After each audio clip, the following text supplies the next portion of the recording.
Welcome back, and thank you for tuning in to Naijha Speaks. I'm Naijha Wright Brown, contributing for Jane and Chain News, co-owner of the Land of Kush Vegan Soul Bistro in Baltimore, and executive director of the Black Veg Society of Maryland.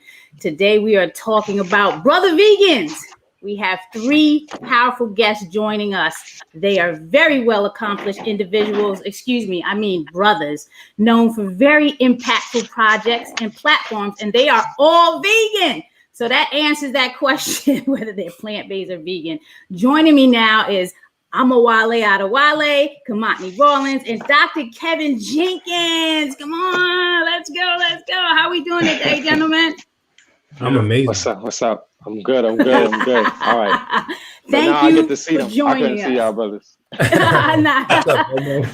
Thank you for joining us. Absolutely.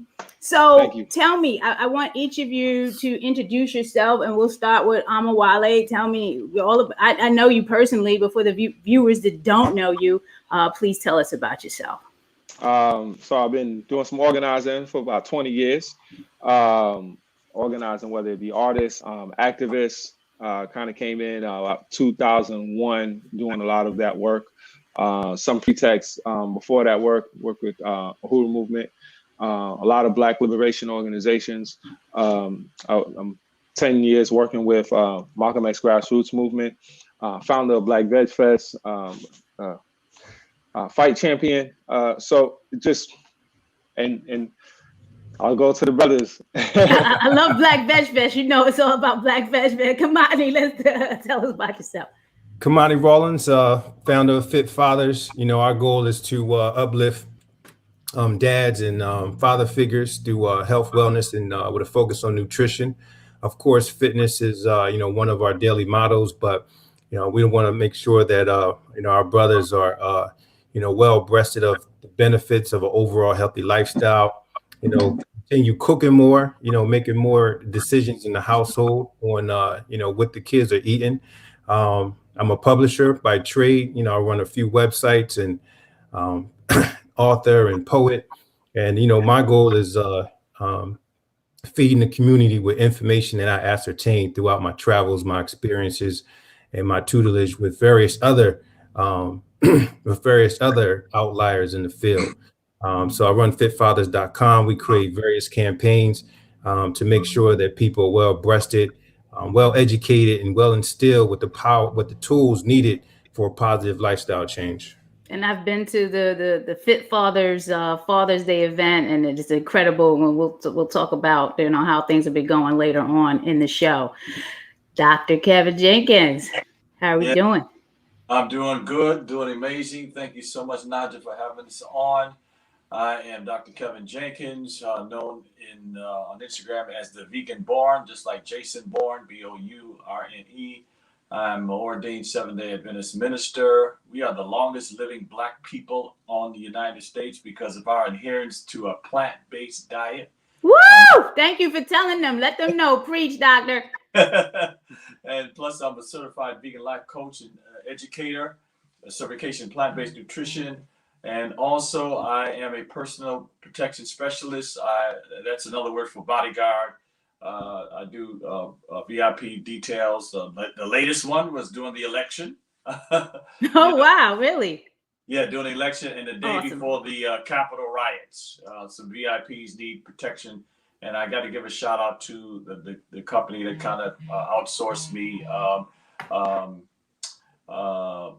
Now it's slipping my name. Elijah Shaw. He's the president of that Icon EP. That's on Instagram. And what? Awesome. I got to hire you sometime. Welcome. Well, we're here for this. If no one knows, let me bring this up. We want to know what or who is a Brotha Vegan. So that's why I have invited all of these brothers, and I know there's more contributors, but we're going to speak with you today. And let's get started. Omowale, what led to the inspiration behind authoring Brotha Vegan? Well, I have to say that I'm a huge admirer of the work Sistah Vegan. Dr. A. Breeze Harper put out Sistah Vegan in 11 years ago. I remember. And so 2010, when that book came out, it resonated with so many sisters. It resonated also with the Black community. But I think that it probably needed a lot more promotion, as well. So, and then not even in 2010, but a little later, I'm introduced to the book by Sistah, and I look through it. I'm like, this is, it's pretty, incredible and important. It definitely needs to, kind of dawned on me that it definitely needed to have a complement, which will be, a book specific to, to brothers. And Absolutely. now we think about it, we also, the non-binary. So in any case, that was in my thought. My thought said at that particular time. Fast forward to 2018, and I get tapped, to actually edit this book, and it really was just to focus and highlight brothers who are vegan, and I think that really it really went home for a lot of folks, because when we did Black VegFest, you're really talking, like, first off, Black folks already been doing veganism. We'll call it ITAL, yes. Rastafarianism. Thank you. Based there. 30-something years ago. Actually, I had the introduction to ITAL, it being just plant-based food, right? And the idea was ITAL and Rastafarianism, is not to touch the dead. You know what I mean? And definitely not to consume it. So thank you. So I had those lessons. I went through those lessons. Mm-hmm. It's like when you're teaching young folks, it's gonna hit them later. You don't have to like preach. And so I get this lesson all the time, like over and over and over, and it really set in. So but it's gonna happen with it happens with me even in this age. I'm still getting gems, that I've gotten. So the Black community have been feeding me this, and this is to give people some, when you read my essay in the book, this is in the 80s, where International African Arts Festival, the International Arts Festival is 50 years long in Brooklyn, right? Shout out to where I'm born and raised. That's where I had vegan food for the first time. Right. And so it was some Rastas who gave me some ITAL food. Right. And so they didn't push it like they push it now. And we could talk about that, had that conversation. Yeah, we will, because we know. I'm not even saying right now, but I mean the overall Black community, right, need to have that conversation, as well. We don't have that enough. We kind of just, centered. But, fast forward, Black VegFest, I'm kind of I don't like to be passive about certain issues. I want to be real specific. I'm unapologetically Black, but I'm also unapologetically Omowale. I'm a type of person, I'm going to tell you exactly what's going on. We doing self-determination. I knew it was going to be difficult to even do a Black VegFest in New York City. People feel like it's really liberal. It's not that liberal of, space. And so it was a lot of, work. But anyway, it resonated with a lot of people. And the same way, and the same concept, and the understanding was there that Brotha Vegan would resonate with Black men and with the entire Black community. Be straightforward. Let people know what's going on with these particular issues. Be clear with folks, like what we need when we know the veganism that's out there is generally white, and it protects white folks very much. So when they coming out introducing new foods, they don't say things like that's specific to humans. But when we did Black VegFest, they were like, oh, we were decentering the animals. We weren't decentering the animals. We were bringing people to the movement. Right. Right. And so because that's what our Brotha culture. Vegan does. We were doing things to promote our culture, and we'll get into that conversation in a bit. So we can talk about more of the contributors that were selected, because we know why Brotha Vegan it was needed. You answered that. You needed a companion to Sistah Vegan. How did you go about contributors? Because we have Kimatni and Kevin, Dr. Jenkins here, and I know you have others. How were they selected, and how many were selected for this book? So we had put the call out, right? So we wanted to put a call out, to folks. One of the things is like, I know I'm gonna be unapologetically Black. I'm gonna talk about particular issues, but I'm never gonna talk about all the issues. I don't think anybody can talk about all the issues, right? So I want to be real clear about that. And some people don't have the expertise to even talk about all the issues. Even if I talk about, I bring some versatility to it, I'm still not going to be able to articulate every single thing that's happened with the Black community. So we needed a Kimatni. We needed, Kevin Jenkins. We needed these folks to actually, be a part of the book and approach it from different angles. And that was important. And that's pretty much one of the reasons why, I'm tapped to do that, is that I'm going to be objective, with the situation. I'm also going to bring people in. I'm not going to do an exclusive thing. Now, there are a lot of folks that we were looking to actually bring on the piece, as well. So they were chosen based on, like if it actually made, some of the pieces didn't make it. Some of the pieces didn't make it because they didn't make their particular point, How many pieces did you receive? How many pieces did you receive in total? We received, dozens of pieces. Okay. We received dozens of pieces. If they weren't, they didn't seem like they were professional, text. Even though we knew we were going to have editors, but if they didn't have a full out thought, then it was going to be difficult to have them in the book. And at the end of the day, like I was going to make that decision. Okay. It needed to have somebody who was going to make that decision. And it needed to be a brother, obviously. That would make absolutely. That's really what makes Brotha Vegan.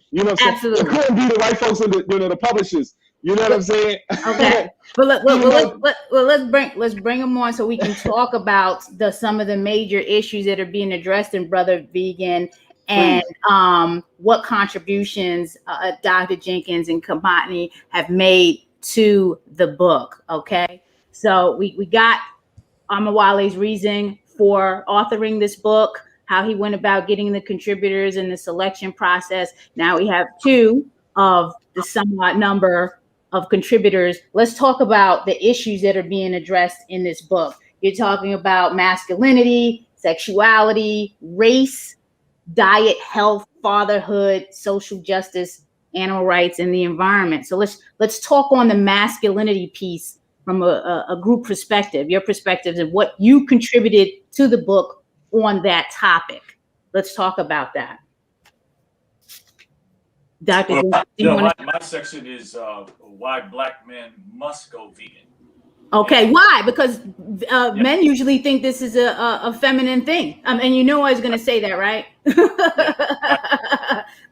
So, and you make a good point about Seventh-day Adventists and plant-based, because a lot of times folks don't think we were here pushing this movement because we didn't put money and all this stuff behind it. But let's talk about that, because I'm always talking about, we've been here. Tracy McCurdy put out a African-American vegan starter guide that gives the timeline, and it starts with the Seventh-day Adventists, right? Oh, absolutely, yes. Let's go. Since the inception of the denominations, 1863, we have been recommending, it's not mandatory, but we recommend that people go plant-based, go vegetarian or vegan. And Dan Buettner has written the 5 blue zones, I believe, that book. And one of the blue zones is in a place called Loma Linda, California. And that is where a lot of Seventh-day Adventists live. And these are individuals who live beyond 100, and they don't have any cognitive problems. They're still active, they're driving, etc. And then there's a place where the only HBCU, Seventh-day Adventist College, is, where I graduated, Oakwood University in Huntsville, Alabama. And in that place, where there's a lot of Black Seventh-day Adventists, they live longer than the average Black person because of the adherence of now in a plant-based diet, but not smoking and not, minimalization of alcohol or none whatsoever. My contribution, and I want to just thank Omowale for accepting that, and that's a friendship that I've had with him since 2015, when I made a transition to be a vegan. I was a vegetarian first for many, many years. I don't mind saying that I'm the OG in this group right now, because July 28th, my birthday, I'll be 66 years strong. Blessings. I've been like some men don't reach that age because of health and all type of issues. So that's a blessing. Absolutely, yeah. I started my journey at 19 years old when I decided to make a transition to stop eating meat based on a coworker, inspired me. But some of the reasons I give for Black men must go vegan is, first of all, I demythologize the myth that you're not getting protein when you eat plants. Protein is in everything. Right. The problem with America is that Americans don't get enough fiber. And sometimes I have to teach classes in older adult centers. And I remember one of this brother came to me when I taught a class on plant-based living, and he said, hey, Doc, man, I haven't had a bowel movement for a week. Brother, Jesus. first of all, go to your personal physician. And secondly, you need to shop more in the first aisle of the supermarket. So we took the folks down and taught them how to shop in the first aisle, to increase your fiber. So that's the first thing.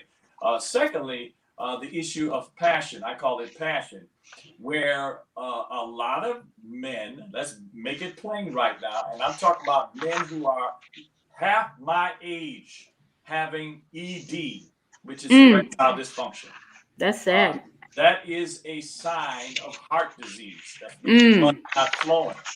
And heart disease kills more people than COVID. COVID's been killing like 500,000, I think, so far. Yes. And all due respect for those who are mourning the loss of loved ones, but 600,000 Americans annually die of heart disease.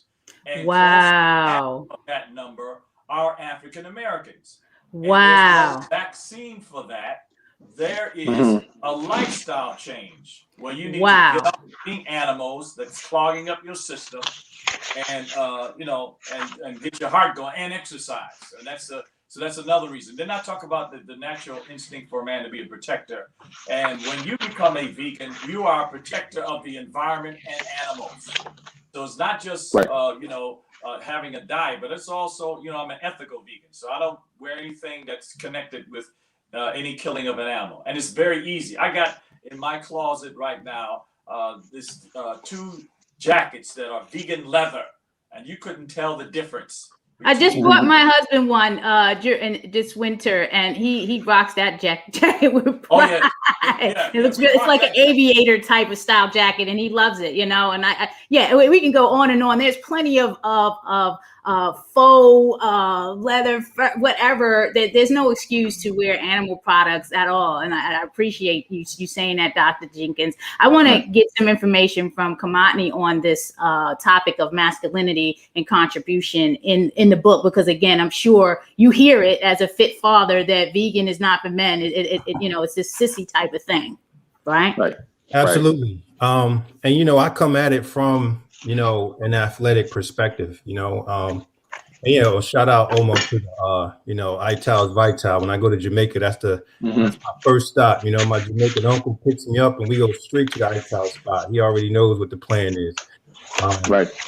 But I played football at Georgia Tech, and I'm from Camden, New Jersey.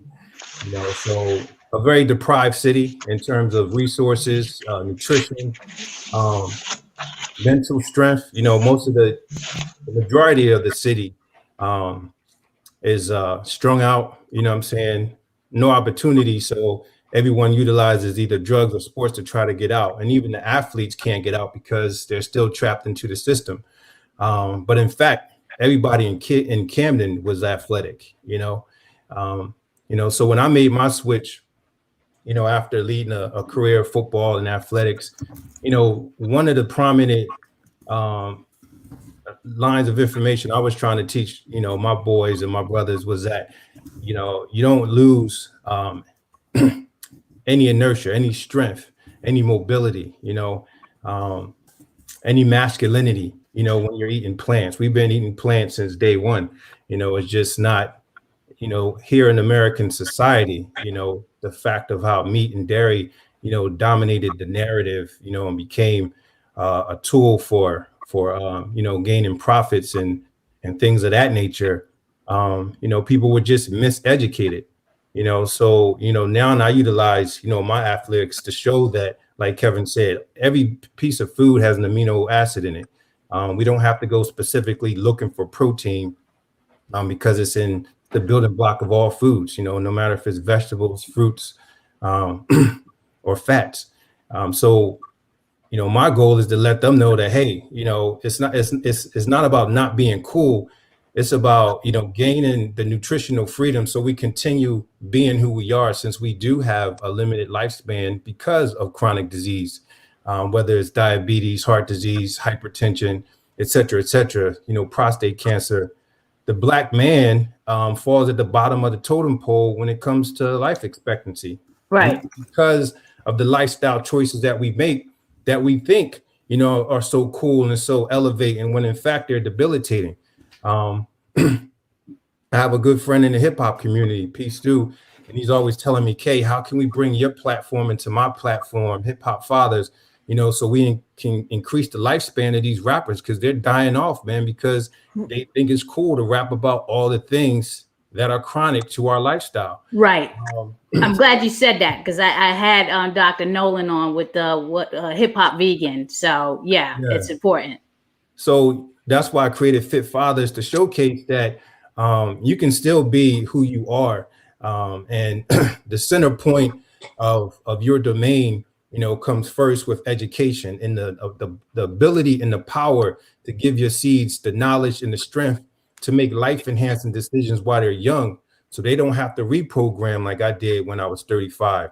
They already have the tools, the knowledge, the info, the directive, you know, the resources to make sure that they enhance their bodies with the proper tools needed, you know, that can limit all of these chronic diseases. You know, like Kevin said, fiber, only 3% of Americans meet the RDA for fiber, and they don't realize fiber's role, how it pushes out cholesterol, you know, how it cleans the colon like a broom, and sweeps out anything stuck on the diverticuli that's, you know, lining the intestines. You know, literally, I try to eat, you know, 5 to 7 pieces of vegetables and fruit daily, you know, because my goal is fiber, you know, and I don't mind, you know, letting people know, you know, releasing twice a day is a beautiful thing. Right. 3 times a day. I know my husband is always on that toilet morning, afternoon, and I'll be like, okay. Literally, if you're backed up, you know, then, you know, acid is seeking into your system, because our bodies weren't designed to eat meat like carnivores. You know, we don't create our own vitamin C. You know, we don't have short digestive systems like cats or prey and discard of meat within 24 hours. You know, we don't have fangs. And when you try to explain these things, people look at you like you're a vampire, like you're crazy. But this is the basic principles of health. And we gotta delve into the knowledge of that, our own body, as opposed to celebrating everything else. You know, the cars, the jewelry, the lifestyle, you know what I'm saying? So I utilize that because I used to be a part of that. You know, I used to, you know, party hard, drink 5 to 7 Long Islands a night, because, you know, I thought that was, you know, evolution. That's the culture and the environment. We have Greg Hunter. Thank you. He's from First Data now. He got the book, and he's really enjoying it, and that's what we want. So this is a gentleman, like what we say, he's a brother vegan at this point, because he has the book and he's enjoying it and he's learning stuff. We appreciate you purchasing that book, Greg. We're going to get into the sexuality piece, race, and all of that. And please, whatever your topic of interest is that you want to talk passionately about of these topics or subjects that you're focusing on in this book, please bring them up. I want to get to this question from Michelle about what's decentering the animal. So that, I believe, was for Omowale, because you talked about it during the Black. Let's answer that question, because I think it's a good question to answer. Definitely would love to answer that. So I was speaking in terms of the idea that we were decentering animals by creating Black VegFest, or even say Brotha Vegan. But reality is what we're doing is we're making an intersection, right? So it's an easy intersection into veganism to also consider that nutrition is an issue within the Black community. Right? Nutrition first. That's what we're saying, right? Because a lot of folks don't understand the culture and what we're dealing with. It's not about, and I'm gonna let you say what you have to say, because I have this issue all the time, especially on my show, of us not saying we're doing things for the animals. We don't have to say anything. If we're not eating animals, it is not negatively impacting animals. Now, if you want to say, but that's great. But the fact that we're not eating, we're not consuming, not wearing, or whatever, you should comprehend that as we are not harming animals. So this thing about we have to say things a certain way, it really teased me off, because I don't have to say anything a certain way. I'm Naijha, just like Omowale say he's Omowale before, unapologetically anything. So as long as we're not consuming animals, and we're not abusing animals and all of this stuff, we can go into the community talking about nutrition. What is the problem? Go ahead, Omowale. So that's very true. But my entire point is that we can talk about anything, right? Because folks who are dealing. So I've worked in, and you don't necessarily have to actually have worked in for an elected official and be handling constituent issues. I've seen people come in with and have 7, 8, 9 kids, right, and need and about to be evicted. I've seen the most difficult situations in the poorest congressional district in the Bronx, right? Where I'm from, born and raised. You know, so you're seeing a lot of these different issues. So people, you can't come to them. I know what he's talking about. You know, just in talking about, you know, veganism, because they might not get that concept. The same thing, you know, if you're talking to them about something about mechanical engineering, we know we might need mechanical engineering in a lot of different things. We know, but if you go with people's heads and you don't take them with you and at least bring them in and meet them at their point of unity, their point of understanding, you're going to lose them. And it's just bad strategy. So I'm a strategist, you know what I mean? As a fighter, I'm always thinking strategy. Right. As somebody who works with people who organize, I'm always thinking strategy. I'm thinking, you know, how do I include people? I don't want to exclude folks, you know what I'm saying? Unless I need to exclude folks, right? And I'm not going to do it based off of like my emotion. So when we talk about when we came out with Black VegFest, nobody was saying nobody was calling it like that same year. Somebody came out with Japanese VegFest, you know what I'm saying? And then now there's like all these other Black VegFests around, right? You know what I mean? That started to come out. People started like Canada, they in UK, they down south, they're in California, but they coming with a different reason. That's a whole different thing. They coming to try to make money because they marketing blackness. I want to say that, and I got to say that in every single interview I'm doing, because I don't do it for that. And that's why I'm glad they chose me to edit that, because I want to bring folks in, but I'm doing it because, you know what I'm saying? Like, you know, I'm thinking Black liberation. And I'm like, animals can get free too. You know what I'm saying? Like, everybody can get free. We can create this egalitarian system that we have. So it doesn't decenter animals. You know what I mean? It's the idea when white folks see it, they're decentering it. It says decentering animals, but really that's a ploy for white supremacy. And I'm going to explain that for folks and unpack that, why that is. Because normally, like, look who's getting money off this? Beyond Me. And they cool because, you know what I'm saying, they throw out some, you know what I'm saying, some funds and, you know what I mean, it helped us do some work last year. And we needed some work in the Black community and all these other stuff. But look how many food products have come out. And Follow Your Heart too. And that's one of the, you know, I love Follow Your Heart, you know what I'm saying? But all these different products that we pushing out there and all that, nobody says that's decentering animals. Right. You know what I'm saying? Nobody ever says that. Nobody says that they're bringing in corporations. You know what I'm saying? They only say that it's like saying all lives matter, basically, when you come out with Black VegFest. It's just a way to kind of like stop you, you know what I mean? And keep it white. Because that's really, and you got to keep banging on that. You can't stop banging that because you're getting critiqued. You understand what I'm saying? Right. Like, and the fact that it says the wrong answer because you want the wrong answer. That's cognitive my dissonance. issue is the word black bothers people. We have a black veg society. When you take all the colors, I don't care, you're gonna get black. So just stop the nonsense with this uncomfortableness around the word black. Okay. Let's just get over it.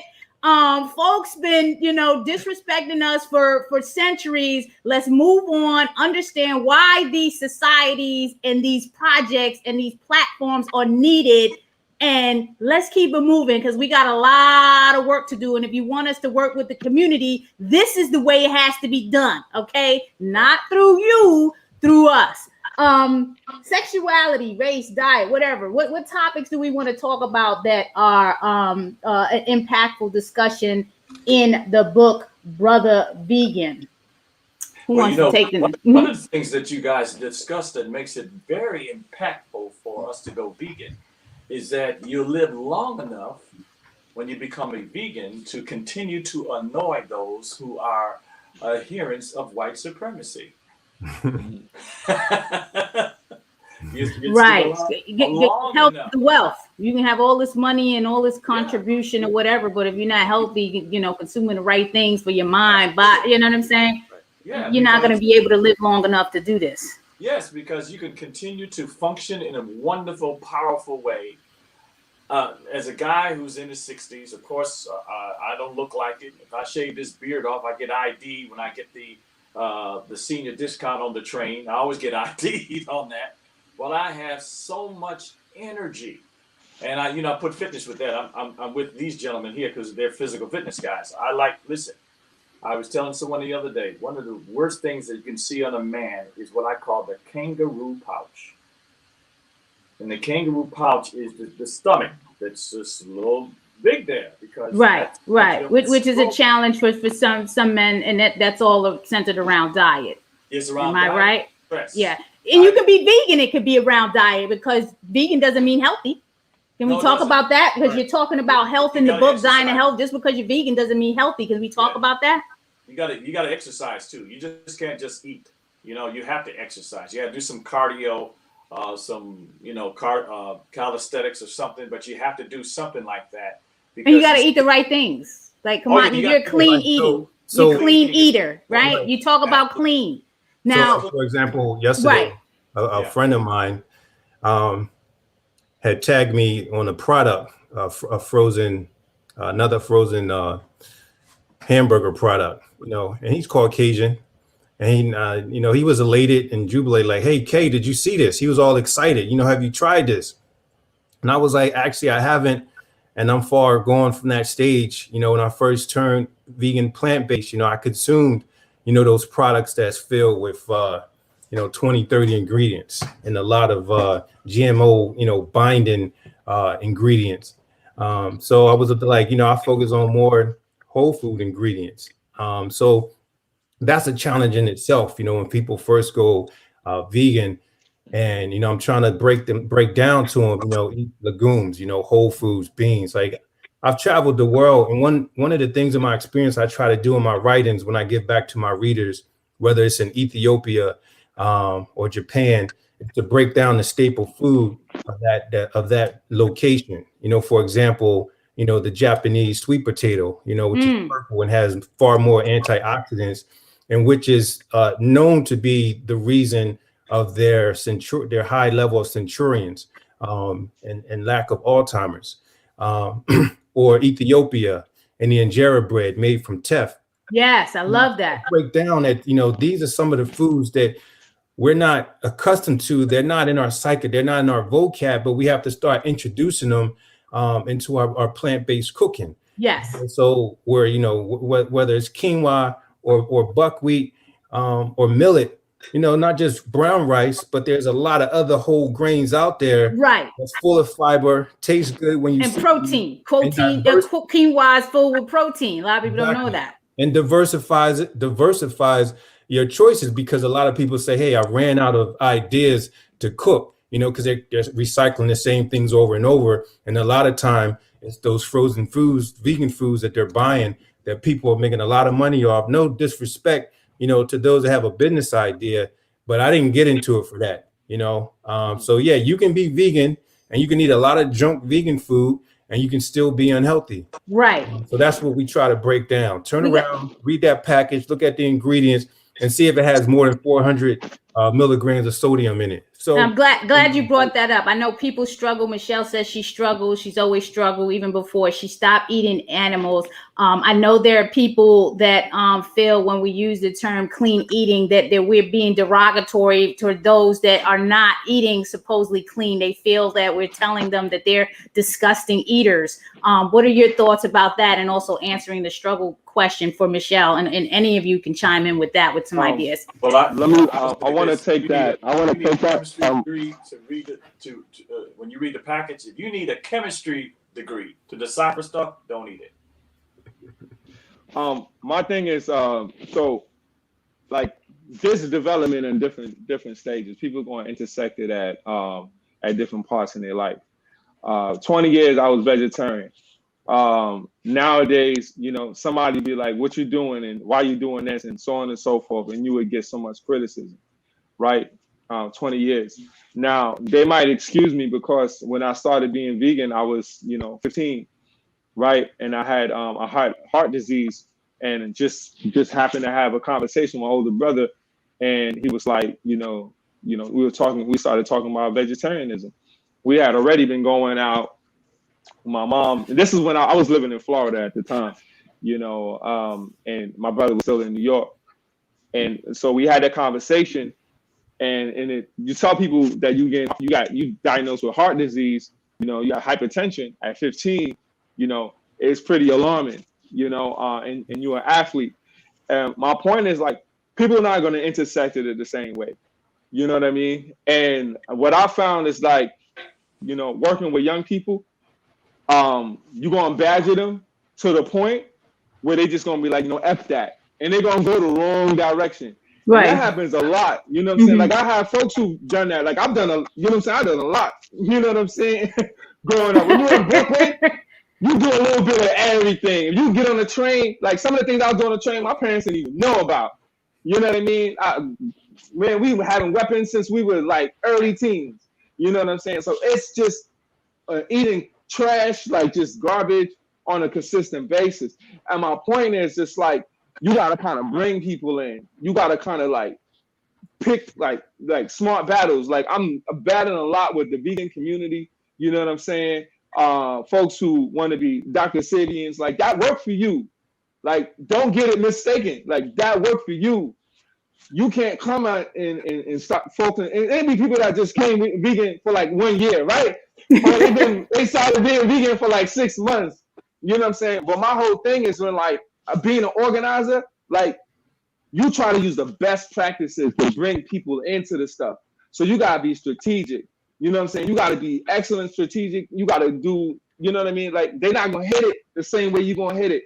Right. And people have to be psychologically there. They got to be psychologically ready through the stages, because I know the stages I went through in cutting out things because of high cholesterol, and it took me 3 years to fully transition. And I want to say something about that vegetarianism. When we opened up Land and Kush in 2010, well, we were at festivals before that, years before that. We were promoting vegetarian cuisine from a pure vegetarian standpoint, and that still exists. There was no eggs, there was no dairy, there was no honey. So people bashing vegetarian, I still respect the word, because if there was no vegetarian, there would be no vegan, because that's where it was birthed. Kimatni, you were going to say something. Yeah, actually, my dad was vegetarian back in the early 80s, and they were actually vegans, but they didn't call it that. They call it vegetarianism. Yeah.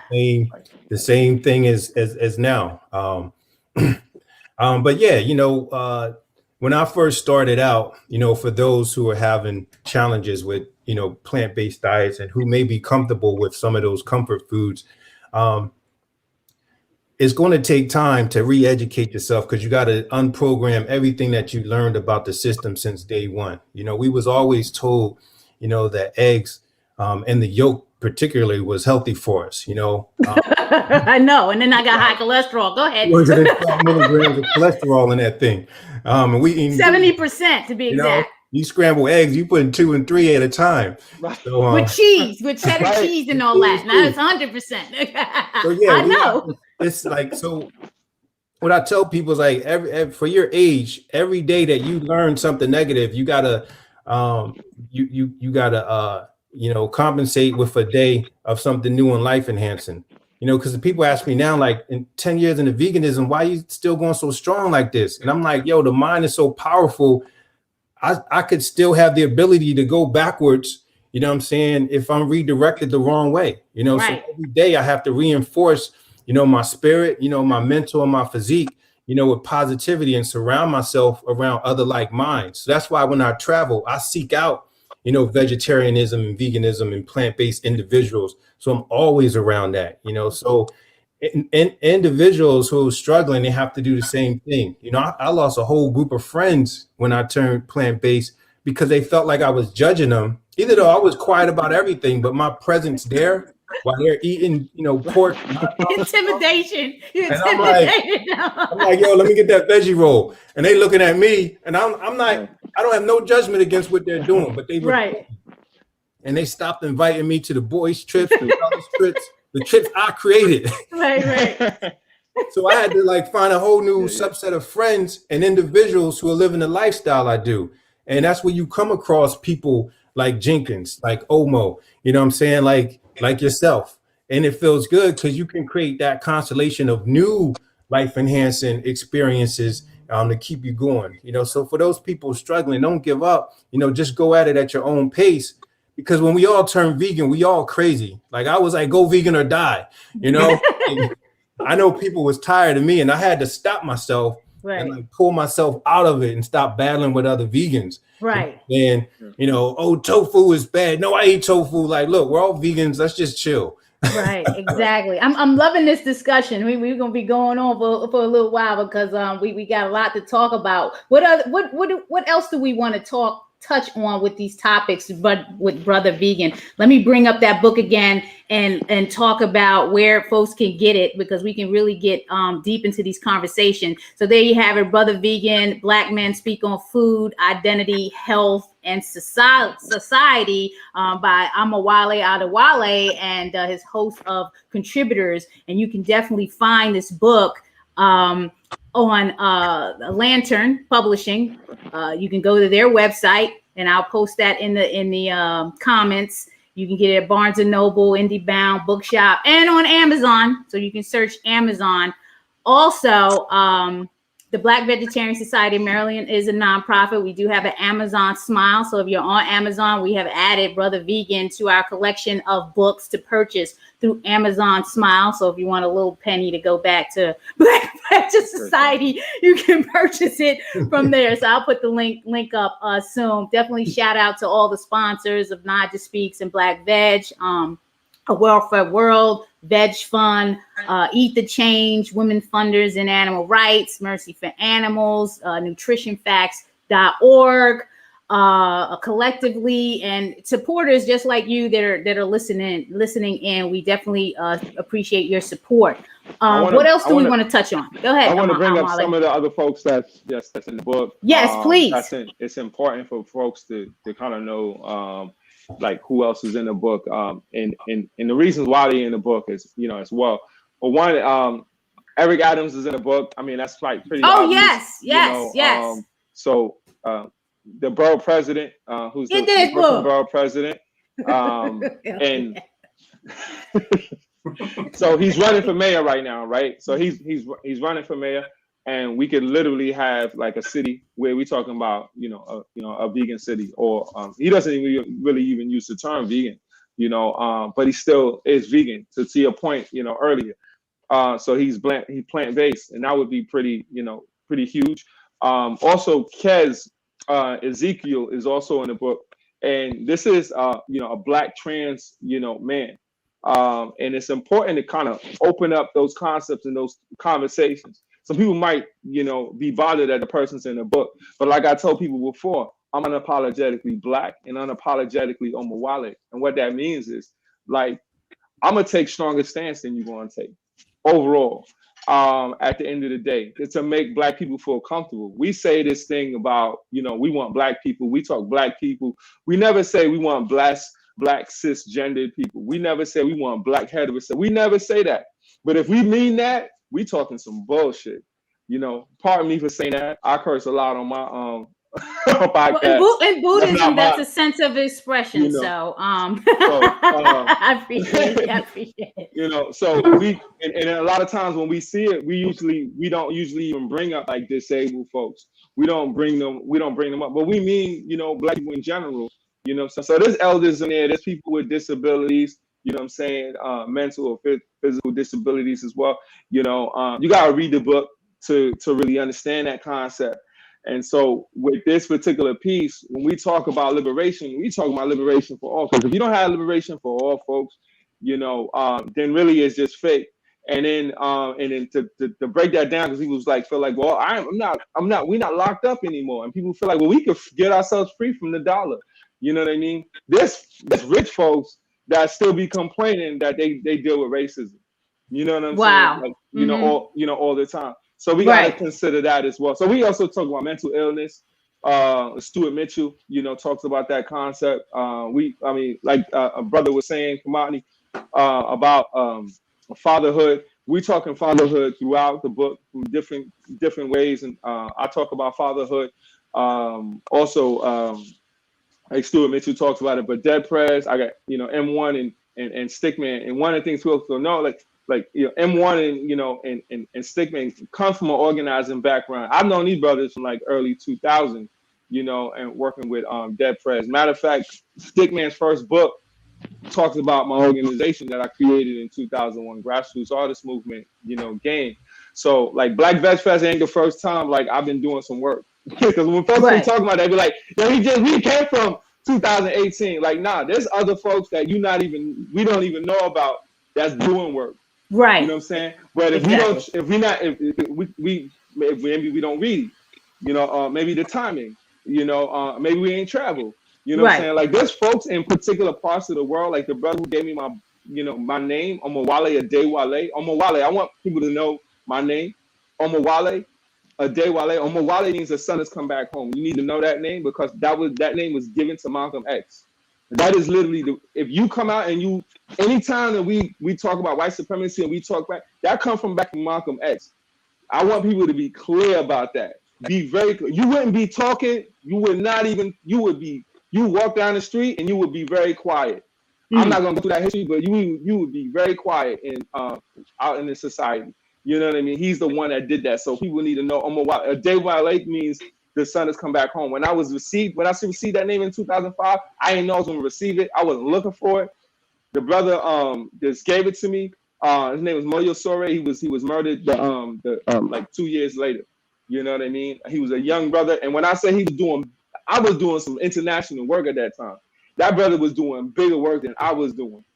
And a name is everything. My aunt just passed a few weeks ago, and she named me Naijha, which means bright-eyed, illuminating, and you represent your name because that's all you got is your name. So that's very important. Everything in the name. I want to talk about upcoming projects that each of you are working on because that's what we're here to bring exposure. We got Brotha Vegan, a way to purchase it. Let's talk about each of your projects that are upcoming and any final tip or messages that you want to share with the viewers. Dr. Jenkins. Well, I'm going to reinstate the cool podcast, but it's going to be on StreamYard. I think. Yay! StreamYard is. I've been using StreamYard since the pandemic. Naijha Speaks started. It birthed out of my contribution or contributing for Jane and Chain News, and then I just took off and did my own thing. StreamYard, I love it. I'm testing out some other platforms, but right now this is the most comfortable platform for me. Yeah, so much success. I had to learn from my kids on that situation. Right. But you see this square here, minus me. I'm going to have you guys on, trying to kick it off probably next month or so. Looking forward to it. And they can follow you at the Vegan Born on IG. I know you have a Facebook. We put that in. I only got so many characters, and you'll find that out through StreamYard. So I can only put one tag in there. So at the Vegan Born on Instagram and. Folks, you're looking for Dr. Jenkins. His Facebook is what? At Dr. Jenkins? Kevin Jenkins. But Kevin. Okay. with the mask on. I'm going to change it tomorrow because I've always changed every month. So right now I have a mask on, a black suit, and the Capitol building is in the profile picture. You know, that's alluding to the VIP situation I was in during the before the Capitol riots and the inauguration. You know, that awesome. Was, thank you. Yeah. Kimatni, what are you working on during this pandemic? Because, you know, a lot of things can't happen. Vegan Soul Fest hasn't happened. I'm sure Black VegFest, you know what I'm saying? So what are you doing during this pandemic? I did a lot of things because I have another company too. So, for example, we created 2 internships with Howard University and University in the automotive industry. That's the other industry. I'm an automotive journalist by trade for 20 years. So, helping these HBCU students, you know, receive more resources and pathways into the business world. I launched my poetry site, KimatniRawlings.com. I've been a poet for over 30 years. That was something I always wanted to do. I just had hundreds of poems stacked up, and the pandemic hit. And I was like, if I don't do it now, I'm never going to do it. And that, you know, the pandemic has kind of showed like who are the innovators, who are the thought provokers and outliers, because, you know, that gave us the time to really kick off the projects that we had in the peripheral. Right. So, and then, of course, you know, Fit Fathers, we're working on the 8th annual Fit Fathers Day celebration. Woo! You, like you said, you've attended the in-person events, but we'll go virtual again like we did last year. It'll be a celebration of fatherhood through wellness and online fitness demonstrations.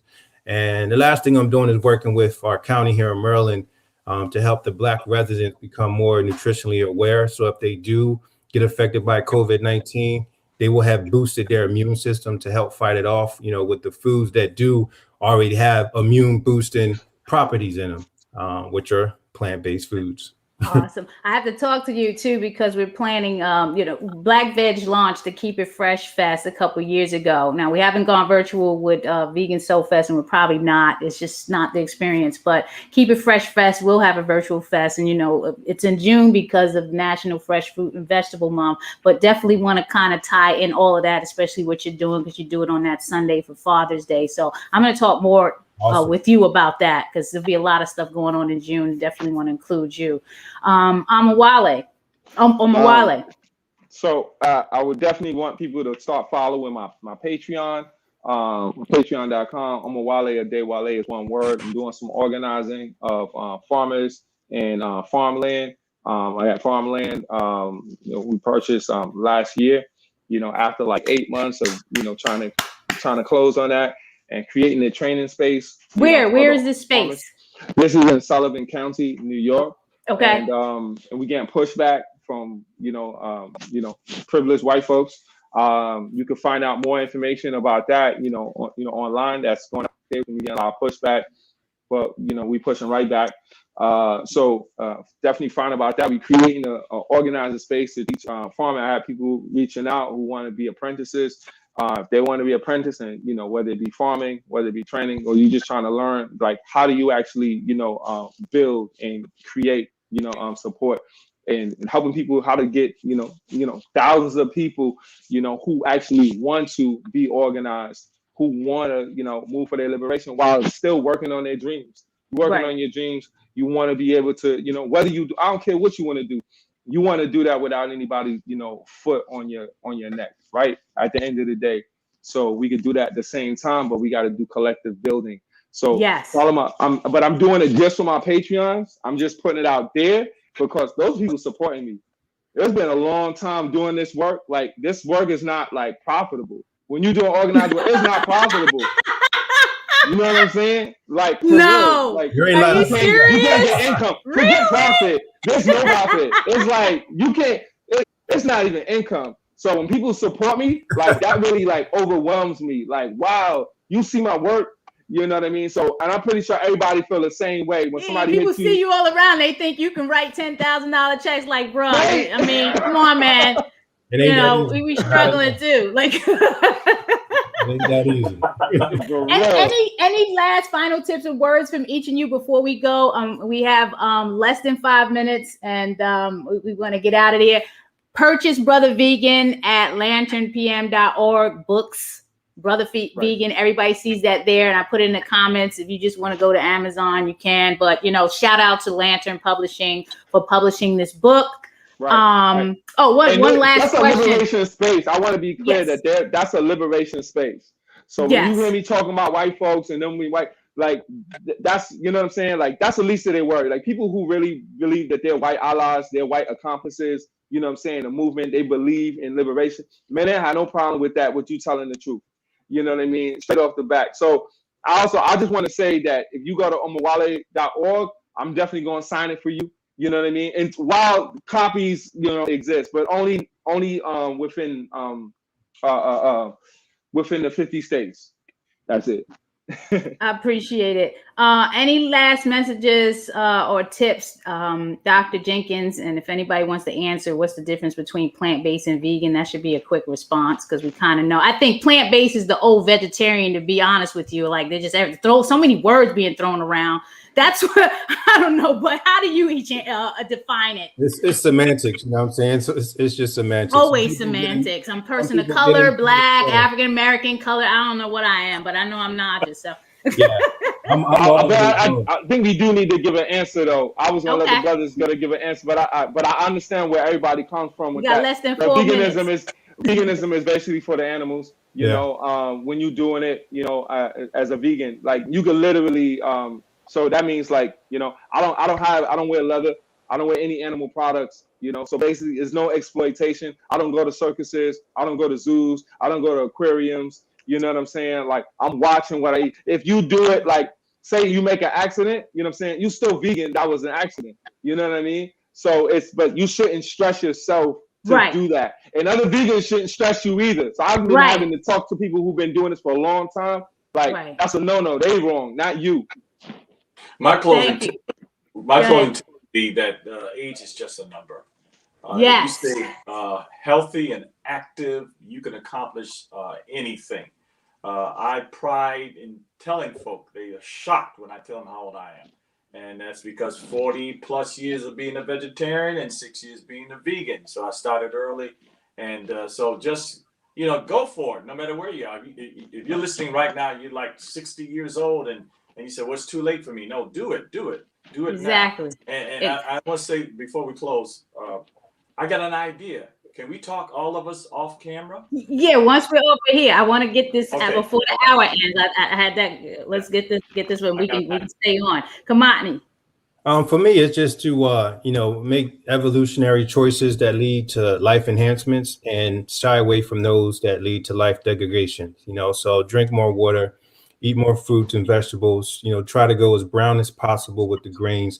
And of course, remain devoid of animal products, including dairy. And then, lead by example. Once you make it to that state, help someone else out that you see that's struggling with their health and uplift them. And that way, collectively, we can all unify each other as a people.